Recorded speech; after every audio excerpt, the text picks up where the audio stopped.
देखिए एक बार ध्यान से सुनिए, इस सवाल से हम शुरुआत कर रहे हैं। From point A located on a highway, highway पे कोई एक पॉइंट ए है। मैं नीचे डायग्राम बनाने की कोशिश करता हूं।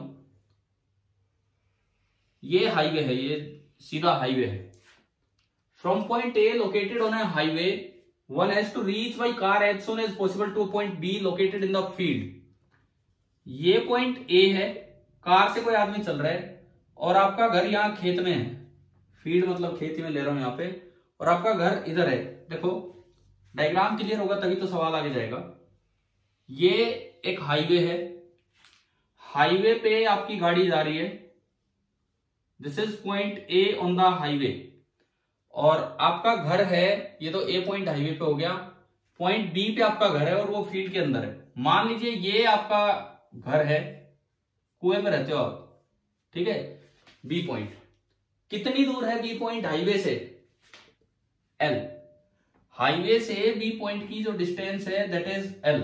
ये है हाईवे से बी पॉइंट की डिस्टेंस है एल। उसके बाद सुनो, आगे लिखता है it is given that the car velocity decreases in the field. भाई ये मिट्टी वगैरह है, इधर ऊपर रोड है, इधर मिट्टी है साइड में, तो स्पीड तो डेफिनेटली कम होगी कार की। कितने टाइम्स कम हुई? मान लो 2 टाइम्स 3 टाइम्स। उसको इसने जनरलाइज कर दिया, कितने टाइम्स कम किया? n times. इसका ये मतलब है कि अगर यहां कार की स्पीड v है तो फील्ड में कार की स्पीड होगी v by n। n times कम होने का ये मतलब है कि फील्ड में कार की स्पीड v बाई n हो जानी है। तो ये कहता है कि at what distance from point d। अब इसमें d कहीं नहीं दे रखा, तो हमें इसको d मानना चाहिए कि एक कोई फिक्स पॉइंट होगा हाईवे पे। या तो इस क्वेश्चन के साथ डायग्राम होगा, या तो इस क्वेश्चन के साथ डायग्राम होगा, नहीं तो ये डी पॉइंट बताना भूल गए। ये पॉइंट होता है डी, मतलब एक ऐसा माइलस्टोन ले लिया हाईवे पे, एक माइलस्टोन की भाई उससे कितनी पहले, at what distance from point D, ये मैंने डी पॉइंट माना है। Car must turn off the highway, D से कितनी पहले कार को हाईवे से मुड़ जाना चाहिए into the field for minimum time. देखो एक तरीका कि ये बिल्कुल डी तक जाए और फिर अपने घर की तरफ मुड़ ले, लेकिन मिट्टी में तो तब भी चलना पड़ा।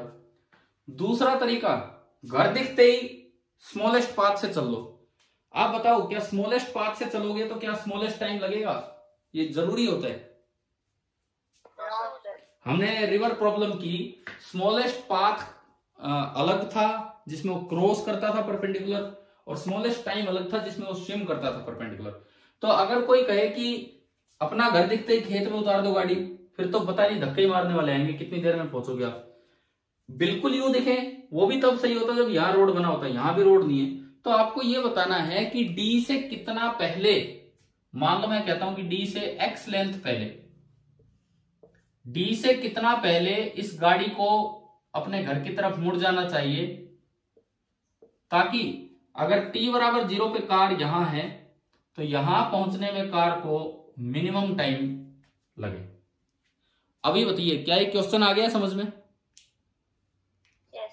ठीक है, क्वेश्चन आप सभी को क्लियर है। अब इसमें देखो मिनिमम मैक्सिमम की जब भी कभी भी अगर बात होती है मिनिमम या मैक्सिमम की, तो सबसे पहला काम हमें क्या करना होता है? अगर कुछ और ना दिमाग में आए तो एक मेथड जो हमेशा वैलिड होता है, मैक्सिमम मिनिमम कहता है कि आप एक चीज को दूसरे के फंक्शन में लिख लो।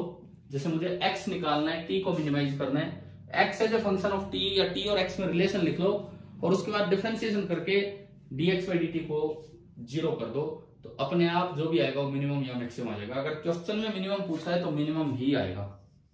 ठीक है, पहला मेथड तो ये। लेकिन हर बार हमने ये भी देखा है कि मैक्सिमम मिनिमम से करने के बाद हम एक अल्टरनेट मेथड और भी निकाल रहे होते हैं। मैं आपको याद दिलाऊं, कहां कई बार ऐसा हो चुका। देखो जब हमने वो सीखा कि हाईएस्ट पॉइंट पे टकराए, हाईएस्ट पॉइंट दीवार, प्रोजेक्टाइल वाली मैं बात कर रहा हूं, एक दीवार फिक्स दूरी पे थे, हाईएस्ट पॉइंट पे टकराए, तो एक तो मेरे पास tan थीटा का डायरेक्ट फॉर्मूला आया मैक्सिमम मिनिमा से। दूसरा मैंने उसको इंक्लाइंड प्लेन की तरह देख के भी डायरेक्ट किया था जब पेपर में क्वेश्चन नंबर 13-14 आए। अच्छा सेकंड, आपने किसी हाइट से प्रोजेक्ट किया, किस एंगल पे प्रोजेक्ट करें कि रेंज मैक्सिमम हो। एक बार तो वो आरमेक्स आया था U square by G tan theta, एक बार तो वो निकला था मैक्सिमम मिनिमम से रिजल्ट। दूसरा हमने उसे इंक्लाइंड प्लेन पे डाउन द प्लेन प्रोजेक्शन से भी आपको बताया, तो वो उससे डायरेक्ट हो जाता है। ऐसे ही कल जब मैक्सिमम सेपरेशन वाला काम चल रहा था, सॉरी मिनिमम सेपरेशन, तो एक तरीका तो था मैक्सिमा एंड मिनिमा, बताया होगा वो भी, लेकिन और भी हमने दो तरीके सीख लिए, जिसमें से एक था एक को रोक दो दूसरे को चला दो बस, और एक था डायरेक्ट फॉर्मूले। तो इसी तरह यहां भी आज की क्लास में हम दो अच्छे मेथड सीख रहे होंगे। पहला तो जो जनरल मेथड है उससे शुरुआत करते हैं। भाई अभी क्वेश्चन क्लियर हो गया सभी को, क्या सवाल है? ठीक है, अब देखिए पहला मेथड,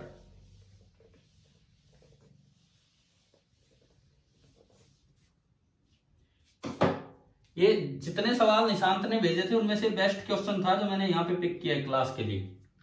देखिए सबसे पहला मेथड आता है method first, using the concept of maxima minima. ये हमारा फर्स्ट मेथड चल रहा है, using the concept of maxima और मिनिमा। तो ये जो मेथड है, ये मेथड हमें कहता है कि आप पहले ना एक रिलेशन लिख लो between X and T, find X as a function of time. कैसे भी करके रिलेशन ले लो एक्स और टी के बीच में।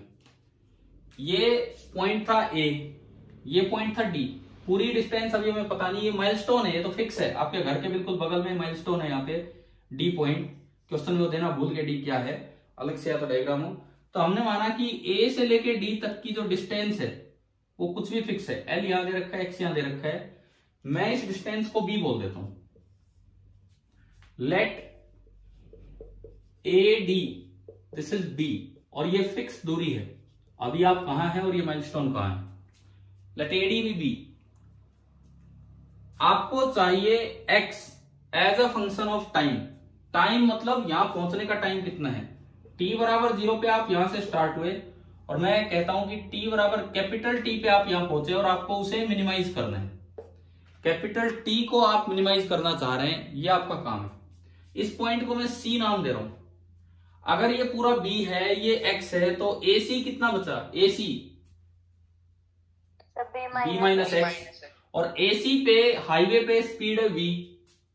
तो जो टोटल टाइम होगा, total time that will be equal to time taken from A to C plus time taken from C to B। तो चलिए लिखवाएं पहले, A से C तक का टाइम बताओ कितना होगा, A से C तक का time. B minus X upon V. B minus X upon V. एक बार ये बताओ, भावना है क्या क्लास में? एंट्री नहीं मिली है, वो कह रहे थे कि एंट्री नहीं हो पा रही है। भावना हो क्या आप क्लास में अभी? नहीं है सर। और उनका मैसेज आया पड़ा था, बोल सर एंट्री नहीं हो रही। चलो कोई नहीं, अब तो मैं क्या करूं, देखते हैं आगे। ए टू सी यह आपका ये आया। अब C to B, C B length कितनी है पाइथागोरस से? C B length root X square plus L square, under root X square plus L square divided by time. Time लिखना है मुझे। यहाँ स्पीड बताओ, इस साइड फील्ड में स्पीड कितनी है? v upon n, v by N. तो n गया ऊपर। अब देखो कांस्टेंट क्या क्या चीजें हैं जो वेरी नहीं कर रहे हैं। b फिक्स है, v फिक्स है, n फिक्स है और l फिक्स है। और जो वेरिएबल्स हैं, वेरिएबल्स वो हैं x और t, ये दो चीजें वेरिएबल है, बाकी सब तो कांस्टेंट्स हैं। तो मेरे पास आ गया t as a function of x, t as a function of x आ चुका है, और मुझे t को मिनिमाइज करना है। देखो t as a function of x में अगर ढंग से लिखूं तो 1 बाई वी, और यू कैन से v को इधर ले आओ, v को इधर ले आओ, vt is equal to b minus X plus N into under root X square plus L square. Equation number 1। t as a function of x आ चुका है, दोनों साइड डिफरेंशिएट कर दो with respect to x। Differentiating with respect to x, देखते हैं क्या बनेगा। Differentiating with respect to x, बताइए v इंटू टी, v तो कांस्टेंट है बाहर आ गया, और ये टर्म बची dt बाई dx। हाँ जी बताओ, ये वाला डिफरेंशिएशन आया क्या समझ में? Yes, sir. ठीक है, यस सर। इस इक्वेशन पे ध्यान देना, इसको कर रहा हूं मैं डिफरेंशिएट, बराबर इसका एक्स के रिस्पेक्ट में डिफरेंशिएशन, बी अपने आप में एक कांस्टेंट है, और एक कांस्टेंट का डिफरेंशिएशन कितना होता है? 0. 0, खत्म Zero. खत्म। ये तो माइनस एक्स का डिफरेंशिएशन एक्स के रिस्पेक्ट में कितना होगा? -1 प्लस, अब n तो कांस्टेंट बाहर आ गया, अब लगाओ चेन रूल, पहले इसको ढक लो, इस पूरे को x मान लो, इस पूरे को x मान लो, ये जो भी है x की पावर हाफ, तो हाफ पावर है, तो डिफरेंशिएशन कैसे होता है? पावर आगे आ जाएगी, बोलो आगे बोलो क्या करूं, और पावर में एक कम कर दो, जब हाफ में से एक कम करोगे तो कितनी पावर बचगी? कितनी पावर बची? -12, -12। ठीक है, इनटू चेन रूल लगाना है, जो भी आपने ढका था उसका फिर दोबारा से डिफरेंशिएशन, तो बताओ इसका डिफरेंशिएशन कितना होगा? ये जो ब्रैकेट के अंदर है एक्स के रेस्पेक्ट में, इस पूरे का डिफरेंशिएशन एक्स स्क्वायर का कितना होगा? 2x, और एल स्क्वायर का 12. अरे 12, 0। ये कांस्टेंट की कैटेगरी में है, एल स्क्वायर का 0, तो ये ओनली आया 2x। अभी बताओ कि आपको ये डिफरेंशिएशन समझ में आया कि नहीं आया? आ गया सर। ठीक है, सर। 2 से 2 गया, ये आया जो भी आया। अगर आप t को मिनिमम करना चाहते हैं, इफ t इज मिनिमम, तो इसका मतलब dt बाई dx आपको कितना करना होगा? 0, ठीक है। अगर आप t को मिनिमम करना चाह रहे हैं तो आपको dt बाई dx 0 करना होगा, तो हमने dt बाई dx 0 किया, तो 0 is equal to -1 plus n into, ये पावर हाफ माइनस हाफ ऊपर है, तो नीचे आके बन गया √x² प्लस l स्क्वायर, और एक बचा x। आया समझ में? ये क्या लिखा है मैंने?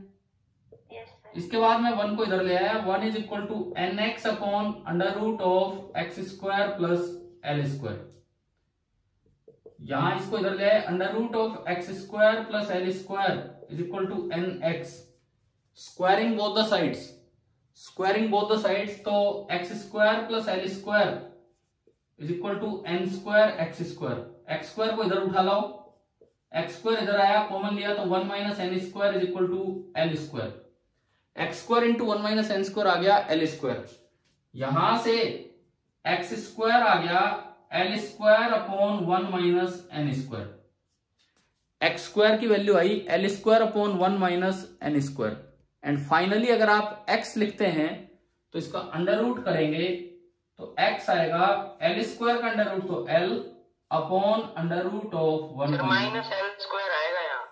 कहां पे आएगा -l²? फिर x² into 1 minus n² equals to -l²। अच्छा, x² इंटू 1 माइनस, एक मिनट, तो माइनस कैसे आ सकता है? दोबारा देखते हैं कहां पे क्या है। हमने t को मिनिमाइज किया, 1 इधर आया, 1 is equal to nx upon, नीचे जब आप राइट साइड में ले गए उसको आपने माइनस में नहीं किया। हाँ मैं वही चेक कर रहा हूँ, नहीं तो फिर final. x² plus l² plus में। एक मिनट, मैं इसको इधर लेके आया, ये l² उधर गया, अरे नहीं फिर ठीक है, इसको उधर ले जाओ, इसको उधर ले जाओगे तो ये बन जाएगा n² माइनस 1, तो ये हो गया, एक ही बात है ना, वो माइनस मैंने एडजस्ट कर दिया, और आपका x का आंसर आ गया कि हाईवे से इतनी दूर पहले उसे टर्न कर लेना चाहिए l upon under root of n² minus 1। अभी बताओ कि आपको ये आंसर नजर आ गया है क्या, दिख गया है क्या है क्या नहीं? Yes sir. अगर वैसे न्यूमेरिकल वैल्यू के साथ आए तो यूं लिखते हैं कि भाई यहाँ पे फील्ड में जब स्पीड है वो 2 टाइम्स कम हो जाती है, तो यहाँ v है तो यहाँ v/2, या 3 टाइम्स कम होगी तो v/3, मान लो 2 टाइम्स कम है तो v/2 किया, तो n की वैल्यू 2 है, n अगर 2 रखते हो इसमें तो ये बन गया l/√3, कि आपको इतनी पहले टर्न करना होगा। हाँ जी, ये क्वेश्चन किसने भेजा था? निशांत आपने भेजा था क्या ये वाला सवाल? Yes sir. अभी बताओ क्या समझ में आ गया? आ गया सर। और आपके पास आंसर होगा, आंसर मैच हो गया होगा, देख लो अपना किस तरह से। यस सर, यही है। ठीक है, अभी देखो मैं इससे अच्छा मेथड आपको सिखाता हूं। ये तो ठीक है, मैक्सिमा मिनिमा से होना ही था, एक कॉन्सेप्ट जो हम यहाँ सीखते, वैसे भी हम सीखते हो कॉन्सेप्ट, लेकिन अब हमने क्वेश्चन ये ले लिया जो निशांत ने पूछा है। देखो मैंने कहा था आपको कि अब जो कुछ दिन क्लासेस चलेंगी पूरे काइनेमेटिक्स में कुछ अच्छे कॉन्सेप्ट्स हम सीख रहे होंगे, जैसे मिनिमम सेपरेशन वाला सिखाया, उसके बाद अब ये वाला क्वेश्चन। तो मैं एक सेकंड मेथड से चलता हूं, method second using Snell's law. आप बताओ ये 10th क्लास में स्नेल्स लॉ पढ़ा है आपने? Yes sir. काइनेमेटिक्स में नहीं। कहाँ पढ़ा है? कौन से चैप्टर में पढ़ा है? रिफ्रैक्शन और रिफ्लेक्शन में। रिफ्लेक्शन में नहीं, वो खाली रिफ्लेक्शन में होता है वो, है ना, स्नेल्स लॉ। ऑप्टिक्स में मतलब कुल मिला के आपने ऑप्टिक्स में स्नेल्स लॉ पढ़ा होता है। अब देखो एक बड़ा इंपॉर्टेंट तरीका है, क्या है ये देखते हैं हम। एक साइंटिस्ट थे जिनका नाम था फर्मेट, और इस तरीके को बोले गए हैं फर्मेट्स प्रिंसिपल ऑफ मैक्सिमम और मिनिमम टाइम। दरअसल स्नेल्स लॉ इस प्रिंसिपल से ही डेराइव हुआ था, फर्मेट्स प्रिंसिपल ऑफ मैक्सिमम और मिनिमम टाइम। फर्मेट ने क्या बोला कि अगर दो मीडियम हैं, इस साइड मीडियम नंबर 1 है एंड इस साइड मीडियम नंबर 2 है, दो मीडियम है, लाइट को इस पे लिंक डाल दें, लाइट को एक पॉइंट ए से दूसरे पॉइंट बी पे पहुंचना है। किसी एक मीडियम में एक पॉइंट ए था और किसी दूसरे मीडियम में दूसरा पॉइंट बी है, और मैं कहता हूं कि लाइट ए से बी पे गई है। ये हम दो पॉइंट अभी दिखा रहे हैं आपको इसमें।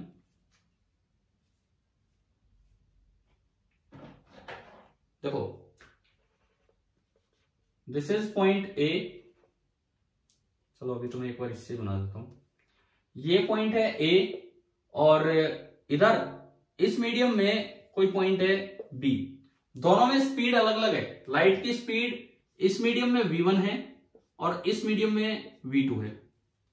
तो हमने स्नेल्स लॉ पढ़ रखा है कि भाई लाइट यूं आई, सपोज ये डेंसर मीडियम है, मैं कहता हूं ये डेंसर मीडियम है, तो डेंसर मीडियम में light towards the normal bend होगी या away from the normal? Towards the normal. अब कईयों को लग रहा होगा यार हम क्या पढ़ने लग गए, क्या चल रहा था, बट कोई बात नहीं, समझो इधर टुवार्ड्स द नॉर्मल बेंड होगी, तो ये जो लाइट है ये कुछ इधर की तरफ बेंड हुई और ये बी पे पहुंची, यूं आई है। ये लाइट इस तरह से है, ये मैंने नॉर्मल बनाया। नॉर्मल आप परपेंडिकुलर बनाते हैं इंटरफेस के परपेंडिकुलर। ये इंसिडेंट रे का इसके साथ एंगल हम क्या बोलते थे? Angle of incidence. और रिफ्लेक्टिव रे का इधर बोलते थे एंगल ऑफ रिफ्लेक्शन, आर। आपको याद है ये टर्म हम डिफाइन करते थे रिफ्रैक्टिव इंडेक्स। Yes sir. अगर इस मीडियम का रिफ्रैक्टिव इंडेक्स लिखना हो, उसके दो सिंबल होते हैं, एन बी दे देते हैं यू म्यू। आप कौन सा सिंबल यूज करते थे रिफ्रैक्टिव इंडेक्स का? सर एन या म्यू? Sir N. ठीक है, तो देखिए, हाँ ठीक है, अभी हम इनमें से कोई एक ले रहे हैं। मान लीजिए इधर का रिफ्रैक्टिव इंडेक्स है n1। बताओगे रिफ्रैक्टिव इंडेक्स क्या होगा? अगर इस मीडियम में लाइट की स्पीड v1 है तो इस मीडियम का रिफ्रैक्टिव इंडेक्स क्या होगा? नहीं ध्यान है, मैं बताता हूं। c/v1, where c is the speed of light in vacuum, जो आपने यूनिट 1 में अच्छे से याद भी की है, 299792458 मीटर पर सेकेंड की है ना याद कभी? ठीक है, ऐसे ही इस मीडियम का रिफ्रैक्टिव इंडेक्स क्या होगा? n2, c/v2। मैं कहता हूं ये रेयरर मीडियम है, ये डेंसर मीडियम है। रेयरर मीडियम वो होता है जिसका रिफ्रैक्टिव इंडेक्स कम होता है, डेंसर मीडियम वो होता है जिसका रिफ्रैक्टिव इंडेक्स ज्यादा होता है। यानी कि n2 is greater than n1। और अगर n2 ग्रेटर देन n1 है तो बताओ v2 बड़ा है या v1 बड़ा है? कौन बड़ा है कौन छोटा है?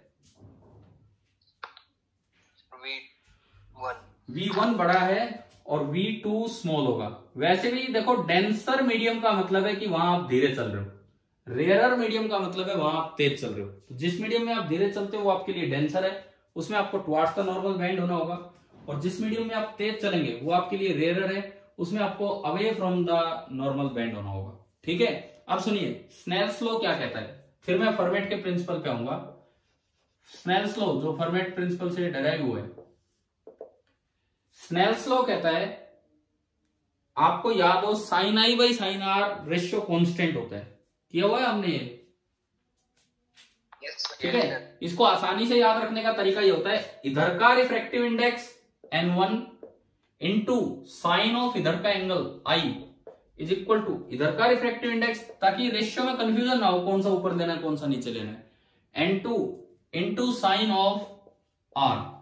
एक बार मैं n1 n2 की वैल्यू रख दूं, n1 की वैल्यू है c by v1, c by v1 into sine I is equal to c by v2 into sine R। c से c गया और एक इक्वेशन आई 1 बाई v1, मतलब इधर की स्पीड क्या है, into sine of angle with the normal, 1 by v2 into sine of angle with the normal. अब एक बार इस इक्वेशन को देखो, स्नेल्स लॉ से बनी है ये इक्वेशन। 1 बाई v1 मतलब पहले मीडियम में स्पीड क्या है उसका reciprocal, into sine of angle, कौन सा एंगल, आपकी जो पहले मीडियम में डायरेक्शन ऑफ मोशन थी, दोनों मीडियम के जो कॉमन नॉर्मल है उस नॉर्मल के साथ डायरेक्शन ऑफ मोशन का angle. 1 by v2 second medium में स्पीड का reciprocal, and sine R second medium में जो आपकी डायरेक्शन ऑफ मोशन है उस कॉमन नॉर्मल के साथ उसका एंगल जो है उसका साइन। ये एक इक्वेशन है। फॉर्मेट ने क्या बताया, फॉर्मेट ने बताया कि लाइट ए से बी उस पाथ से जाएगी जिस पाथ से जाने में उसे मिनिमम टाइम लगे। ये मैंने मैक्सिमम और मिनिमम इसलिए बोला है, कुछ एक स्पेशल केसेस होते हैं जहां पे मैक्सिमम टाइम वाले पाथ को लाइट फॉलो करती है, लेकिन हम लाइट में नहीं, हम काइनेमेटिक्स में लेके आएंगे अब इस रूल को। आप इसे याद रखो केवल मिनिमम टाइम की तरह। फॉर्मेट का प्रिंसिपल ये था कि स्नेल्स लॉ को फॉलो करते हुए जब लाइट जाती है ए से बी, दो मीडियम में, दो अलग अलग मीडियम में बीच में क्रॉस करते हुए जब लाइट जाती है ए टू बी, तो लाइट उस रास्ते जाती है जिससे जाने में उसे मिनिमम टाइम लगता है, और कहीं से भी जाएगी तो लाइट को जाने में टाइम ज्यादा लगेगा। This is the path of minimum time and this is equally applicable in kinematics.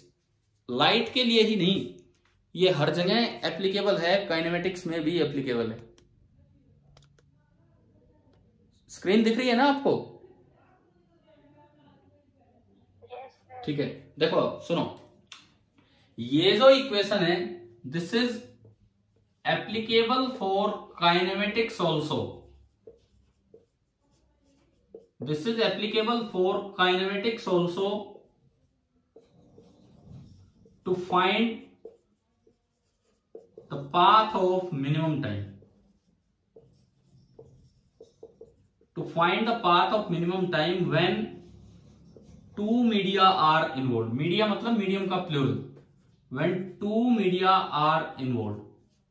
जब भी कभी दो मीडियम होंगे, ए से आपको बी में जाना है, ए एक मीडियम है, बी दूसरा मीडियम है, एक से दूसरे में आप जाओगे, इधर कुछ स्पीड है उधर कुछ स्पीड है, आपको मिनिमम पाथ नहीं, मिनिमम पाथ तो ये होगा स्ट्रेट ज्वाइन कर दो, मिनिमम पाथ है।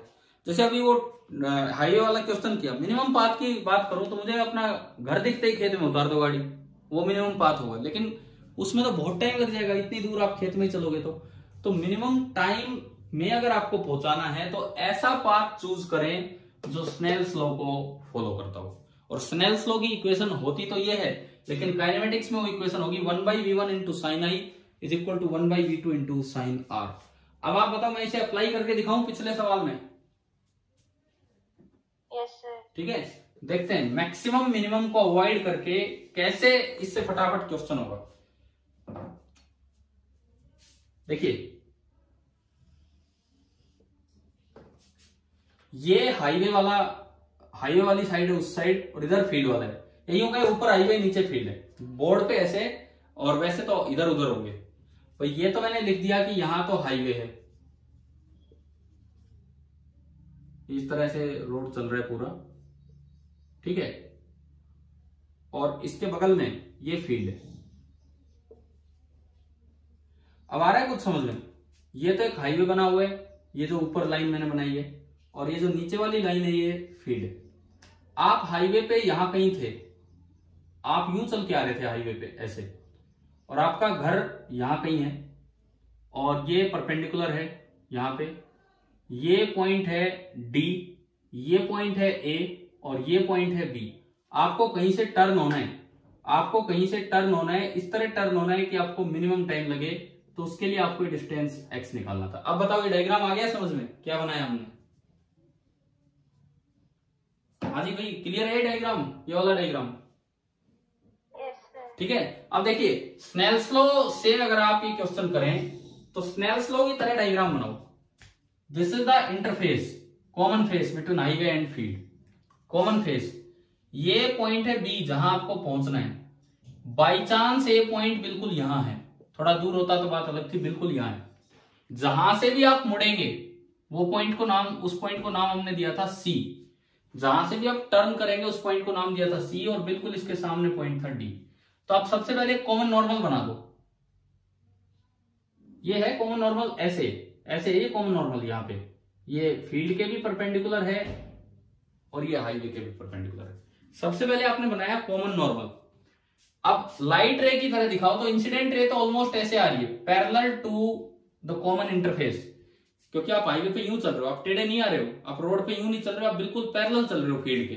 तो ये जो काम करेगी ये तो इंसिडेंट लाइट का काम करेगी, और रिफ्लेक्टेड लाइट, रिफ्रैक्टेड लाइट जो है वो यहां से यूं गई, और ये बना आपका कॉमन नॉर्मल n। मैं यहां लिखूं तो this is the common normal n। आप बताइए क्या ये लाइट की तरह डायग्राम बनाना आ गया? किस तरह से मुड़ा है? yes, ठीक है। अब आप बताओ एंगल ऑफ इंसिडेंस कितना है इसमें? Angle of incidence 90 degree. Angle of refraction हमें नहीं पता, मैंने मान लिया वो थीटा है। ठीक है। स्नेल्स लॉ लगाया इसके नीचे, क्योंकि मिनिमम टाइम में आपको पहुंचाना है, मिनिमम टाइम में पहुंचाना है, तो इसके जस्ट नीचे इक्वेशन लिखी हुई है 1/v1। v1 है हाईवे वाला मीडियम, हाईवे पे स्पीड थी v एंड फील्ड में स्पीड थी v बाई ईटा। तो 1/v1, v1 की जगह आया v into sine 90 degree is equal to 1/v2। यहां स्पीड कितनी थी? v/n थी, है ना? सेकंड इसमें फील्ड स्पीड थी v/n, तो 1/v/n करोगे तो n ऊपर गया इंटू साइन थीटा। अब बताओ स्नेल्स लॉ की इक्वेशन काइनेमेटिक्स में लगानी आ गई आपको मिनिमम टाइम के केस में? yes, sir. ठीक है। v से v कैंसिल, साइन 90 1 होता है, तो यहां से साइन थीटा आपका आ गया 1/n। मेरे पास साइन थीटा आ गया 1/n कि आपने जहां से टर्न लिया वो ये थीटा है, तो ये एंगल भी थीटा ही होगा। ये पैरेलल लाइंस हैं और ये एक ट्रांसवर्सल है, तो अल्टरनेट इंटीरियर एंगल। तो मेरे पास साइन थीटा आ गया, तो बस अब तो सब कुछ ही आ गया उस ट्रायंगल में। अब आप इस ट्रायंगल पे देखो, ये CBD, CBD जो राइट एंगल ट्रायंगल है, मैं उस पर ध्यान दूं। जो मेरे पास ये राइट एंगल ट्रायंगल है, this was point C, this on the highway again D, and ये आपके घर पे B। और अगर ये थीटा तो ये एंगल भी थीटा है। ठीक है, ये थीटा है तो ये एंगल भी आपका थीटा था। आपके पास साइन थीटा आ चुका है, और ये BD लेंथ आपको L दी गई है, ये लेंथ x दी गई है, x निकालनी हमें। तो ये बताओ ये कितना होगा, ये वाला Pythagoras? Sir, root x square plus l square. Root X square plus L square, या फिर आप साइन थीटा से टेन थीटा निकाल लो और फिर उसमें रख दो। साइन थीटा ये आया तो टेन थीटा फटाफट आ जाएगा। देखिए कोई भी ट्राइंगल है, साइन थीटा होता है perpendicular upon hypotenuse, perpendicular upon hypotenuse. तो ये बचा n स्क्वायर माइनस 1। मैंने एक जनरल ट्राइंगल बना दी कोई भी, साइन थीटा 1/n, तो तीसरी साइड बची under root n square minus 1। अब इस ट्राइंगल में बताओ टेन थीटा कितना है? Tan theta 1 upon under root n square minus 1, और उसका यहां यूज कर लो। Tan theta is equal to 1 upon under root n square minus 1, और टेन थीटा की वैल्यू कितनी है इस ट्राइंगल से? इस ट्राइंगल से टेन थीटा ना x by L is 1 upon under root n square minus 1। तो यहां से बताओ आपका फाइनली x क्या आया? x आया, ये l ऊपर चला जाएगा, l upon under root of n square minus 1। अभी बताओ क्या ये वाला मेथड आया क्या समझ में? Yes, sir. ठीक है, ये अभी हम आज फर्स्ट टाइम ये यूज कर रहे हैं, तो इसलिए हमें थोड़ा सा हो सकता है अजीब लगा हो, बट ऑप्टिक्स का एक कॉन्सेप्ट हमने यहां लगाया है, स्नेल्स लॉ। ये बड़ा यूजफुल होता है क्वालिटेटिव क्वेश्चंस में। यहाँ तो क्वांटिटेटिव था, आपको एग्जैक्ट वैल्यू बतानी थी, तो वहां तो आपको चाहे डिफरेंशिएशन से करो, ऐसे करो, वैसे इसकी प्रैक्टिस हो जाए तो ये ज्यादा बेटर है। अब देखो, एक बार केवीपीवाई में 2011-12 के आसपास की बात है, मतलब आज से 8-9 साल पहले, केवीपीवाई टेस्ट का नाम तो सुन रखा है ना, केवीपीवाई।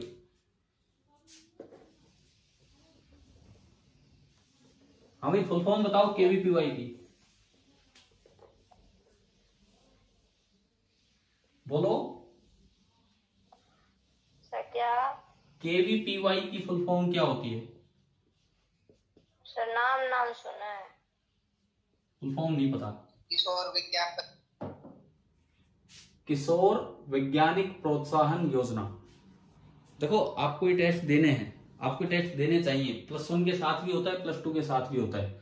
जिस तरह आप 10th में एनटीएससी का पेपर देते हो, उसी तरह केवीपीवाई भी एक काफी अच्छा पेपर है, और कोशिश करें कि ये हो, क्लियर हो तो बहुत अच्छा रहेगा। आपका खुद का भी कॉन्फिडेंस बूस्टअप होगा, साथ में ऑप्शंस बढ़ेंगे आपके पास, IIT ISC जाने के ऑप्शंस बढ़ जाएंगे। जो हमारा टारगेट है वो इससे भी अच्छे तरीके से अचीव हो सकता है। IIT JEE से अलग एग्जाम है, लेकिन तो मैं अभी एक क्वेश्चन ले रहा हूं जो कभी केवीपीवाई में पूछा गया था, आज से कई साल पहले की बात है, एग्जैक्ट ईयर मुझे याद नहीं, 2011-12 के आसपास था। उसमें ना कुछ ये था, देखो क्वेश्चन कुछ इस तरह से था कि आप समुद्र के किनारे हो, सी बीच पे आप हो, ठीक है, और उस क्वेश्चन में ये दे रखा था कि इधर की तरफ तो लैंड है और इधर की तरफ सी है, एक तरफ लैंड है एक तरफ सी है। आपको पता है कि वहां पे एक समय लैंड ब्रिज चलती है और एक समय सी ब्रिज चलती है? Yes sir. पता है कि नहीं पता है? कोई 10th तक पढ़ा हो थोड़ा बहुत ऐसा? देखो सुनो, ये मैं थोड़ा क्वेश्चन से हटके आपको बता रहा हूं। दिन में तापमान ज्यादा होता है, पानी जल्दी गर्म होता है या जल्दी ठंडा? पानी जल्दी गर्म होता है या मिट्टी?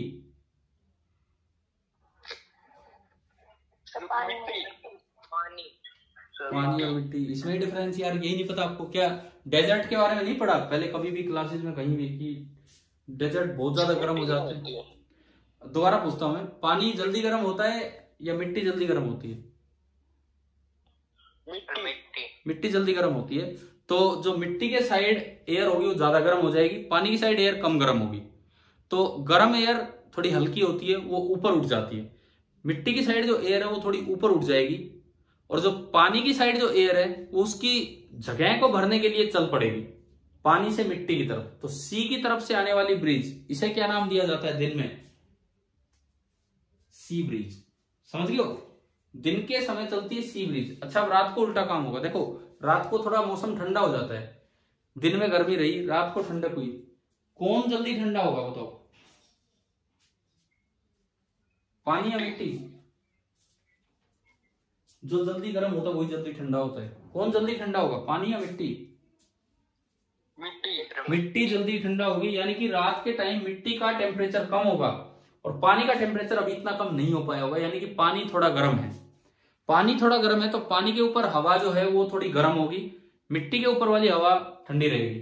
गर्म हवा लेस डेंस होती है, तो अब पानी के ऊपर वाली हवा थोड़ी गर्म है तो वो थोड़ा ऊपर की तरफ चली जाएगी एज कंपेयर टू मिट्टी वाली हवा, और उसकी जगह को भरने के लिए मिट्टी की तरफ से, लैंड की तरफ से ब्रिज चल पड़ती है। तो इस ब्रिज का क्या नाम दिया जाता है? Land bridge. आया क्या समझ में? क्या फ्लो है, सर्कुलेशन बना रहता है इस तरह से, सर्कुलेशन। Yes sir. ठीक है, लेकिन जो सवाल था वो ये था कि एक कोई महिला है, वो कोई भी लड़की है, वो यहाँ पे अपने सी में मतलब स्विमिंग वगैरह कर रही थी, ठीक है, और अचानक से वो डूबने लगी। अचानक से वो डूबने लगी नदी में नहीं, सॉरी, समुद्र में। अब यहां कहीं कोई बचाने वाला था जो उसको बचाने के लिए दौड़ पड़ा। यहां कहीं बचाने वाला था और बचाने वाले की स्पीड यहां पे ज्यादा थी,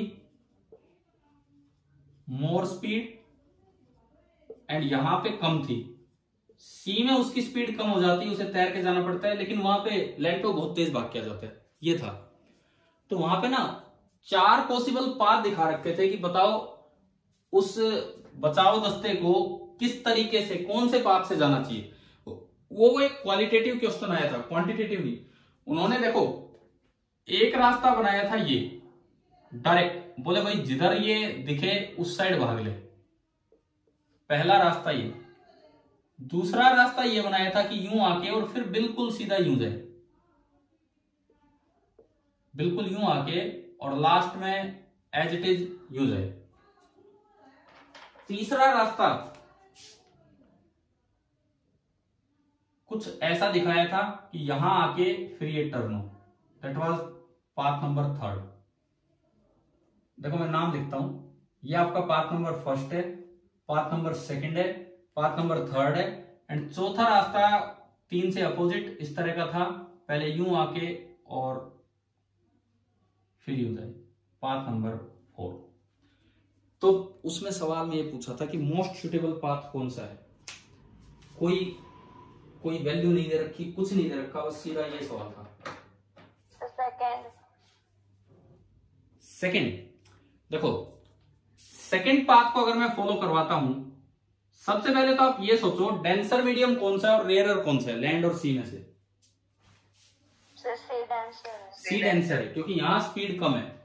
अब आप स्नेल्स लॉ का पालन करो, बिकॉज मेरा टारगेट ये नहीं है कि मैं खुद शॉर्टेस्ट डिस्टेंस से पहुंचूं। अरे शॉर्टेस्ट डिस्टेंस से मुझे अपने थकने की चिंता नहीं करनी, मैं बचाने वाला हूं मान लो। मेरा टारगेट ये है कि उस लड़की के पास जल्दी से जल्दी पहुंचा जाए। भाई कोई डूब रहा होगा तो प्रायोरिटी क्या होगी, शॉर्टेस्ट पाथ की शॉर्टेस्ट टाइम? शॉर्टेस्ट टाइम, जल्दी पहुंचा जाए, कहीं वो डूब ना जाए। यूं तो आप कितनी धीरे धीरे चल के पहुंच लो, डेड बॉडी उठा के लानी है तो वो तो एक बात ही अलग है, आपको जल्दी से जल्दी पहुंचना है। तो जल्दी पहुंचने का तो स्नेल्स लॉ ही तरीका है। 2 मीडियम इन्वॉल्व है, यहां भी 2 मीडियम इन्वॉल्व है, तो जल्दी पहुंचने का तरीका है स्नेल्स लॉ। अब स्नेल्स लॉ में पहली बात आती है कि डेंसर मीडियम अगर है तो टुवार्ड्स द नॉर्मल बेंड होगी, रेयरर मीडियम है तो अवे फ्रॉम द नॉर्मल। फिलहाल बताओ ये डेंसर मीडियम में जाना है इस आदमी को कि रेयरर मीडियम में? डेंसर में। तो जो लाइट रे की तरह देखें तो it should bend towards the normal. आप चारों में नॉर्मल बना लो, मैं अगर यहां दिखाऊं तो चारों में मैंने नॉर्मल बनाया। ये पहला नॉर्मल N1, ये दूसरा नॉर्मल N2, ये तीसरा नॉर्मल N3 एंड ये चौथा नॉर्मल N4। बताओ नंबर 4 को अगर मैं देखूं तो ये लाइट रे टुवार्ड्स द नॉर्मल बेंड हुई है कि away from the normal? Away from the normal, तो ये तो हो ही नहीं सकता, समझ गए हो। नंबर 1 को आप देखिए, नंबर 1 उससे अगला जो है टुवार्ड्स द नॉर्मल बेंड हुआ है कि अवे फ्रॉम द नॉर्मल? सीधी गई है, बेंड ही नहीं। जबकि अगर मीडियम चेंज होगा और स्पीड चेंज होगी तो ये सीधी नहीं जानी थी, किसी एंगल पे आ रही है तो एंगल पे कुछ ना कुछ अवे या नॉर्मल होना चाहिए, अवे या टुवार्ड्स द नॉर्मल। गलत। तीसरे में किधर बेंड हो रहा है? तीसरे में किधर? Towards the normal. और दूसरे में भी टुवार्ड्स द नॉर्मल, यानी कि या तो 3 होगा या 2 होगा। अब देखो स्नेल्स लॉ कौन जस्टिफाई कर रहा होगा? इसमें ये एंगल ऑफ इंसिडेंस है और ये एंगल ऑफ रिफ्लेक्शन। इसमें देखें तो ये एंगल ऑफ इंसिडेंस है I1, लेकिन एंगल ऑफ रिफ्लेक्शन कितना? Angle of reflection 0। अब अगर आप स्नेल्स लॉ लगाएं तो इधर तो आएगा N2 इंटू साइन 0। साइन 0 कितना होता है? 0, ठीक है। जबकि उधर आ रहा है नॉन जीरो, वो तो एक एक्यूट एंगल है, एक एक्यूट एंगल का साइन तो नॉन जीरो होता है, और इस साइड देखेंगे तो 0। तो N1 साइन I और N2 साइन R तो बराबर हो ही नहीं सकते, क्योंकि एक साइड तो 0 वैल्यू बन रही है और एक side non zero. 0 can never be equal to non zero. तो ये भी पाथ स्नेल्स लॉ को फॉलो नहीं कर रहा है। तो ओनली एक ही पाथ बचा, बताओ कौन सा? Third, number 3। अब उस सवाल में उन्होंने वैल्यूज नहीं दी थी, नहीं तो फिर हमें स्नेल्स लॉ और वेरीफाई करना पड़ता। मतलब एक क्वालिटेटिव क्वेश्चन था। अब अगर आप इसे मैक्सिमम मिनिमा से ट्राई करते तो यार करते कैसे, बताओ कितना मुश्किल हो जाता है सवाल मैक्सिमम मिनिमा से। ये तो कोई क्वांटिटेटिव क्वेश्चन ही नहीं था, सीधा इस तरह का सवाल आया। तो यहां देखो स्नेल्स लॉ कितना यूजफुल रहा है। अच्छा, अगर मान लो क्वेश्चन ऐसे आए, यहां दी हो कि लेस स्पीड, वो इतना अच्छा तैराक है, बचाने वाला इतना अच्छा तैराक है कि मिट्टी में धीरे चलता है और पानी में तेज चलता है। तो अब बताओ ये जो कौन सा पाथ होना चाहिए, बेस्ट जो पाथ हो। सर अब बचा सीधा सीधा आ जाओ। सीधा सीधा आ जाओ। आप बताओ मुझे, मैं कह रहा हूं कि एक ऐसा बचाने वाला है जो लैंड में तो उसकी स्पीड कम है और सी में उसकी स्पीड ज्यादा है। तो अब बताओ 1 2 3 4 ये जो नाम लिखे हैं इनमें से कौन सा पाथ सुटेबल रहेगा कि ये जल्दी पहुंचे वहां।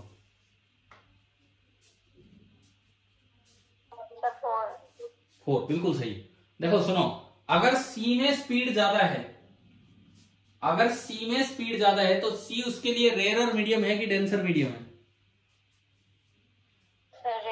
रेयरर। सी रेयरर मीडियम है। तो अगर सी रेयरर मीडियम है तो इट मींस किधर बेंड होगी, अवे फ्रॉम द नॉर्मल। और away from the normal bend होने वाला एक ही पाथ इसमें दिख रहा है, नंबर 4। नंबर 4 ही आपको दिख रहा है। ठीक है। अब मान लो एक आखिरी क्वेश्चन मैं इस पे ले रहा हूं। सपोज आपको यही दिया जाए, केवीपीआई वाले में थोड़ा चेंज करके, यहां ये लैंड की तरफ है और यहां पे उसकी स्पीड ज्यादा है और सी में उसकी स्पीड कम है। आपको स्पीड भी दे दी, मैं लिखता हूं अभी। यहां जो उसकी स्पीड है इस साइड, मैंने माना इधर स्पीड है 4 मीटर पर सेकेंड एंड इधर जो स्पीड है दैट इज 2 मीटर पर सेकेंड। इस तरह का कुछ है।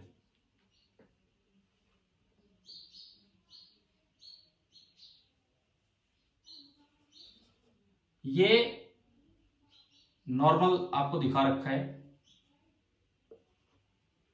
ये इस रास्ते चल के आया, हाईवे को टेढ़ा कर दिया हमने। हाईवे और फील्ड नहीं है, ये अलग अलग रास्ते बन गए और ये अलग है।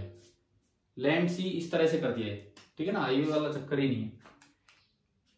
सपोज आपको नॉर्मल के साथ एंगल नहीं दे रखे, कुछ नहीं दे रखा हमें। क्वेश्चन में ये दिया कि ये ए पॉइंट है और ये बी पॉइंट है, यहां पे उसको मिनिमम टाइम में पहुंचना है। यहां पे उसको मिनिमम टाइम में पहुंचना है। आपको ये दिखा रखा है कि ये एंगल, ये जो एंगल है दिस इज 60 डिग्री। तो आपको ये बताना है कि ये एंगल कितना होगा, ये सवाल है। ये आपका रास्ता दिखा दिया, आप ऐसे गए हो और मिनिमम टाइम में आप पहुंचे हो। इधर स्पीड 4 है, इधर स्पीड 2 है, नीचे स्पीड 2 है तो ये डेंसर मीडियम है। पहले तो ये बताओ मिनिमम टाइम के अकॉर्डिंग पाथ बना कि नहीं बना, towards the normal, away from the normal, देख के बताओ। नीचे वाला मीडियम डेंसर है कि रेयरर है, सी वाला मीडियम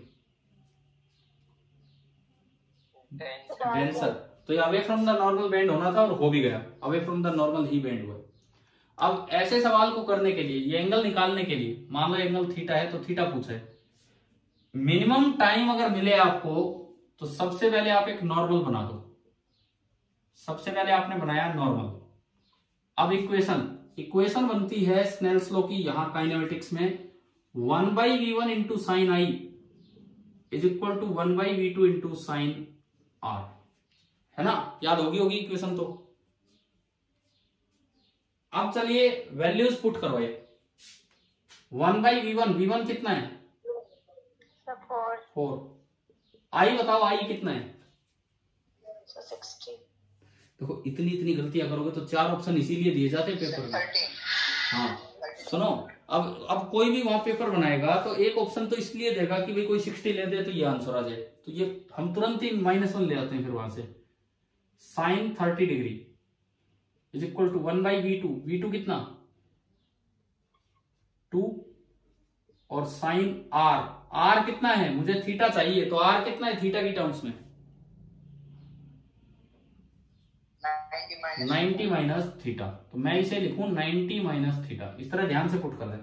साइन 30 कितना होता है 1/2। तो 1/2 से 1/2 कैंसिल हो गया और साइन 90 माइनस थीटा होता है कोस थीटा, है ना, याद है आपको। तो कोस थीटा कितना आ गया 1/4। तो यहां से जो थीटा होगा कोस इनवर्स में हम लिख के आ सकते हैं कि कोस इनवर्स ऑफ 1/4। तो अभी बताओ क्या आज की क्लास समझ में आई कि नहीं आई?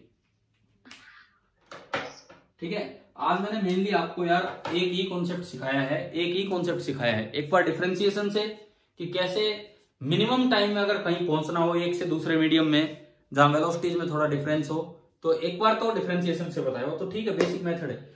दूसरा एक बड़ा इंपॉर्टेंट कॉन्सेप्ट कि स्नेल्स लॉ यहां भी वैलिड है, स्नेल्स लॉ काइनेमेटिक्स में भी वैलिड है, और ये इस तरह से लगाया जा सकता है।